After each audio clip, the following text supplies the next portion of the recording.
سوال یہ ہے کہ ہر بات اللہ تعالیٰ نے جو سکھائی ہے اس میں ایک خاص ترتیب اور خاص حکمت ہے.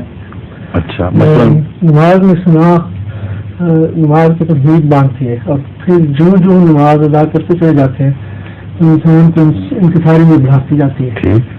میں نے بڑا غور کیا لیکن مجھے سمجھ نہیں آتی کہ سنا میں فضل اور رحمت کا مضمون اس حصے میں کچھ سیدھا ہے. جیسا کہ تشہد اور درود شریف میں اللہ تعالیٰ فضل رحمت اور برکت کا ارادہ ذکر کرتا ہے. مثال دونوں الفاظ پڑھیں، دونوں کے موازنہ کر کے بتائیں، پھر بات آگے بڑھے گی.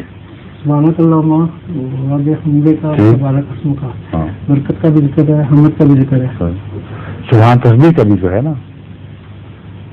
سبحانک اللہم، اے اللہ تو ہر عیب سے پاک ہے، ہر کمزوری سے پاک ہے.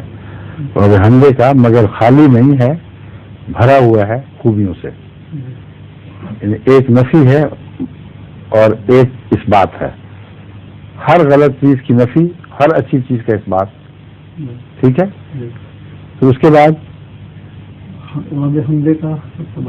تبارک اسموں کا تیرا نام بھی بڑا مبارک ہے. یہ نام بھی آ جائے تو اسی میں اس میں بھی بڑی برکتیں ہیں.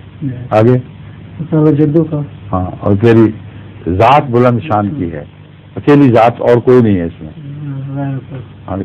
ہاں اسی کا طبی نتیجہ جس کی شان منفرد ہو اور بلند تر ہو، اس کے بعد بے اختیار دل سے ساری صفت کو سن کر یہ آواز اٹھتی ہے لا الہ غیر کا، تیرے سوا اور کوئی غیر نہیں.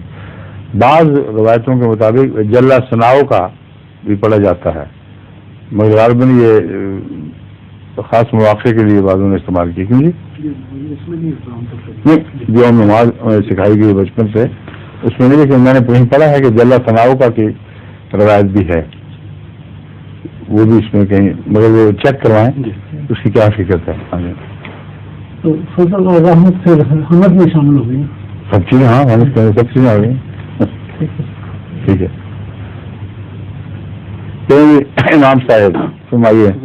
ظہور مہدی آخر زمان ہے،